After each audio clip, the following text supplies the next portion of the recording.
You get a craving, and if you ignore it, it's going to disappear within a very short space of time, a couple of minutes. If you're doing something good about it, if you get up and you sort of do something active to change your mind, then it's only going to take a few seconds, 30 seconds, minute, 2 minutes or whatever, and you'll be onto something fresh. If you dwell on it, on the other hand, they are going to last a bit longer, because you're the one that's forcing yourself to carry on thinking about it. All drug use is momentary, right? Drinking alcohol is it all happens in the moment, but what's actually happening in the moment means more than the actual drinking, right? And the drunkenness means more than the drunkenness. The hangover means more than the hangover. We tend to focus on the taste of the alcohol as it's going down, the taste of the beer, the taste of the wine, whatever it is that we're used to drinking. When we drink alcohol, right, we tend to focus on what's happening to us, the taste of the beer, the taste of the wine, how it's making us feel as it's going down the throat. When you're drinking spirits, whiskey, anything like that, you can feel the warmness going into your body, the heat.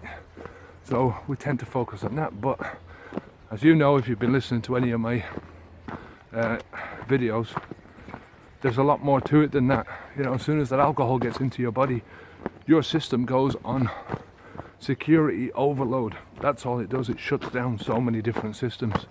As I said before, one of the first things to stop is your hair growth all over your body. Your skin replenishing itself, that stops. Your nails stop growing. These are consistent things that are happening in your life that just don't happen anymore once your body is in that state.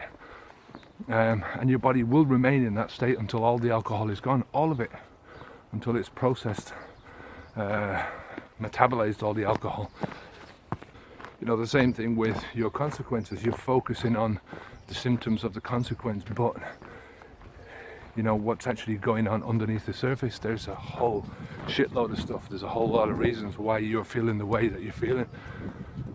And the main reason is your body's sending you one massive signal to not do what you're doing anymore, right? It's giving you a big consequence and saying, look, this is what happens when you fill me full of that kind of shit. Then I'm going to give you this, and I'm going to make you feel this. So we ignore that, of course, because the hangovers disappear, and when the hangovers have gone, we're in a different moment. So in that moment, then we're not feeling the symptoms anymore, the side effects, and all we can think about then is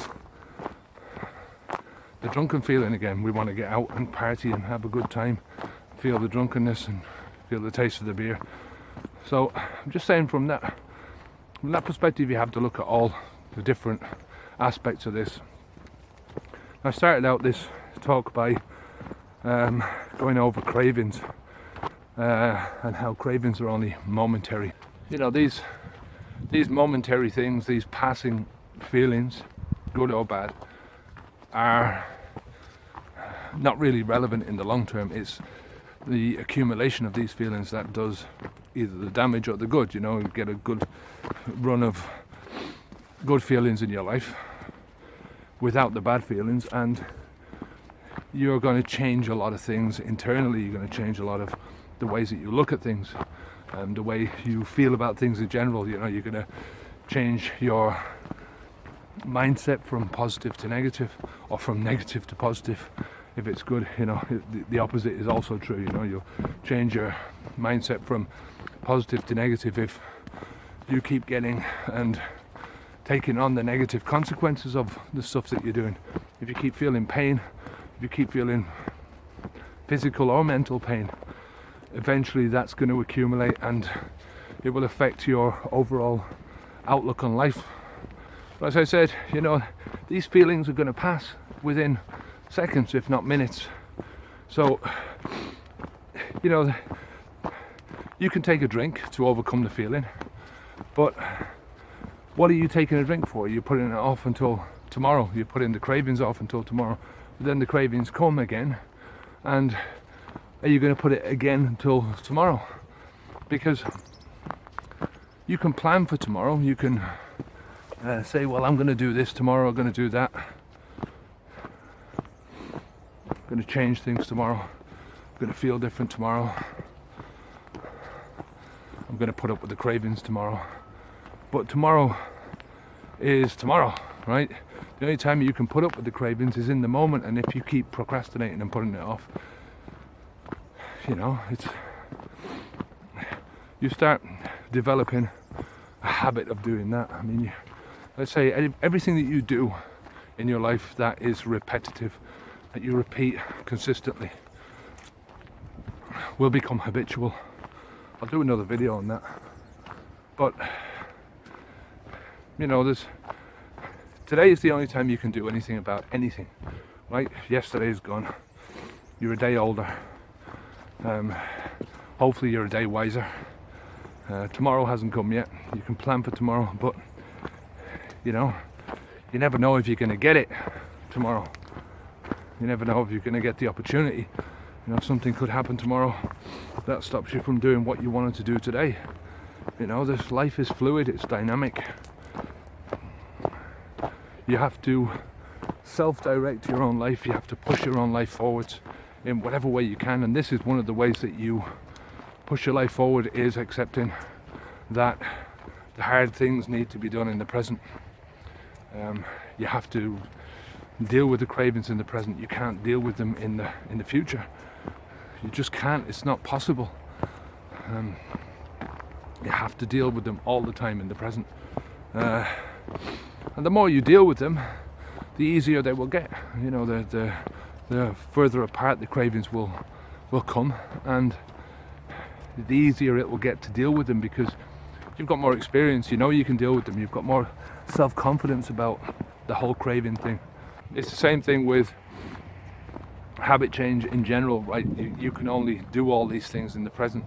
There's 5 stages of habit change. There is the curiosity, when you're thinking about it and you're sort of wondering what it would be like to do something. Then you start thinking about it in a realistic way.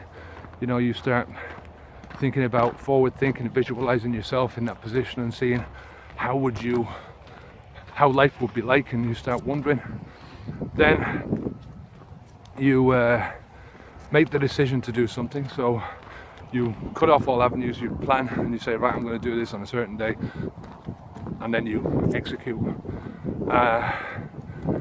You go through with the action, and the final stage is that you get where you want it to go, or you don't, right? Either get where you want it to go, or you go back to the beginning and either repeat the whole process again with the same thing, or you go to a different stage. Whatever, you keep trying or try something different. But anyway.